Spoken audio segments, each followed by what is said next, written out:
that we are on par with the state overall. In some cases we're a little bit ahead, some cases a little bit behind, but that's a good thing, so that we seem to be right in the same ballpark as to how the rest of the state averages are working in terms of our performance in English language, arts, math, and science. The historical comparison that's in there, caveat with that is that we are looking at not the same group of children at 2005 to 2009. It's a different group of children every year. Unfortunately, these are the data that drive what's known as annual yearly progress under the No Child Left Behind Act. So you're never comparing apples to apples. It's always a different group of children. So that's where all the AYP stuff comes from. And of course there was an article in Republican this morning about AYP status for Swift River, and there are some issues in a couple of our other schools as well. And then the third piece of data that I pulled up with a little help from my friends at the State Department was the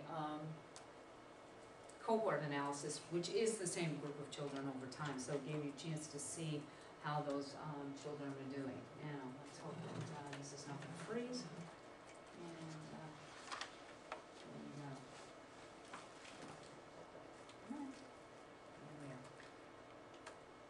there we go. All right. So we'll talk a little bit about the annual yearly progress stuff, and talk a little bit about the direction that these data set for us as a district as we move forward.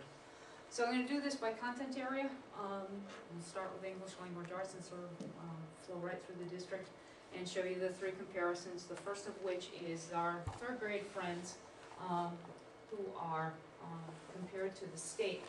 As you can see, we're pretty much on par with the state across the board in terms of our performance there. There's nothing really statistically significant about the difference between us and the state. Our historical analysis over the 5 years, and again, not the same group of children, shows some variation in how we're doing, and part of why we have an AYP status, and your folks will listen, I'm trying to get out of your way. Part of why we're in an AYP status is not so much that we're backpedaling, but that particularly in this needs improvement and warning status, we're pretty flat, and the federal statute requires growth. Improvement. So, yes.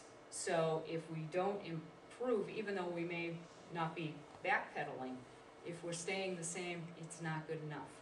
And the AYP formula is a little bit interesting to wade through. Okay.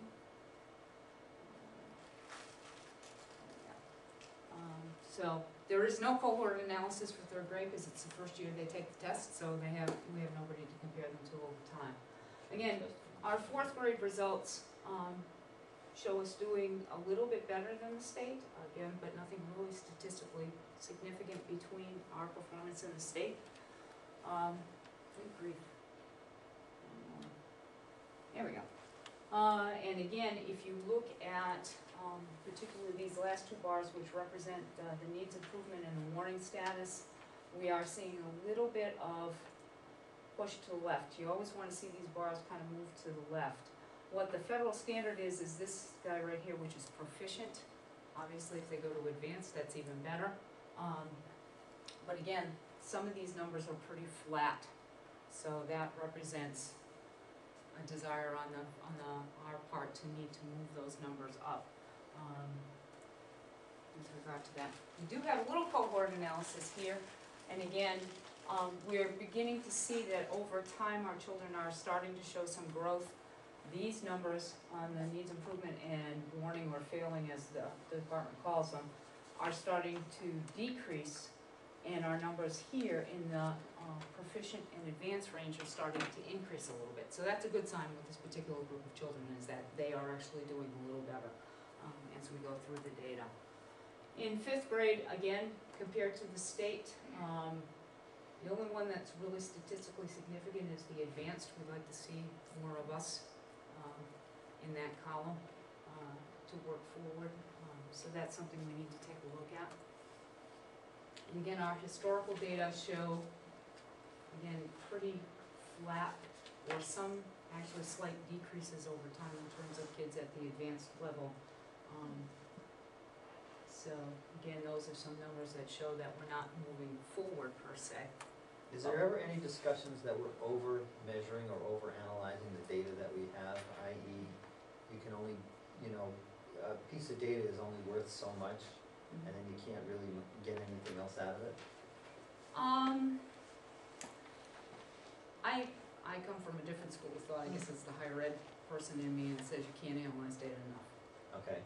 For example, as I talked to you about when I interviewed for this position, in terms of this response to intervention tiered instruction, what I would be doing as a teacher is looking at, say, the kids who are in this part of this needs improvement band, who are almost here, on the cusp of coming over, where I might move them into what's called the Tier 2 intervention in a smaller group than their whole classroom, working with somebody who targets whatever the skills might be that have been identified as the reason for them not to have been moved.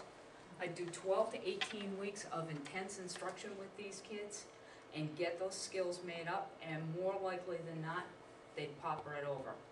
And that's one way to look at the data, is then to begin to look at the individual strands, what's being tested, and be able to then begin to move those kids that are on the cusp over, because obviously we want to see the growth moving towards the left as much as possible. No, my concern was more over the 1%, 2%, and 3% shifts, not the, I agree with that philosophy, taking the kids that really need the help and finding ways to help them. I think that's a good idea. Right. So, again, what helps is for us to be able to go in and look specifically at what those skill deficits may be, identify some real specific goals that we target instead of trying to broadly do a lot of things with them. Basically, in the area of reading, you got to decode, and decoding leads to fluency. And if you read fluently, you can comprehend, but if you can't decode, then you're not going to read fluently, and if you can't read fluently, you're not going to comprehend. So looking in those sort of three big areas, what does the child need? Do they need help with decoding text? Do they need help to be able to read more fluently? And then do they need help to comprehend and to sort of work out whatever skills might need to be addressed in those areas? It would help if I would push the left side of this. This is our 6th grade group against the state. Again, I'd like to see a little more in the advanced column, but we're doing pretty well in terms of kids who are in that warning status. The needs improvement, a little more than the state there, a little more than I'd like to see. And again, how can we help move those kids over is a key question. Our historical data, again, show actually some regression, but again, these are not the same kids every year, so that's the thing we have to keep in mind with all of that, because we find that as we get a little further up that we see more kids in that sort of needs improvement and warning category. And then as far as the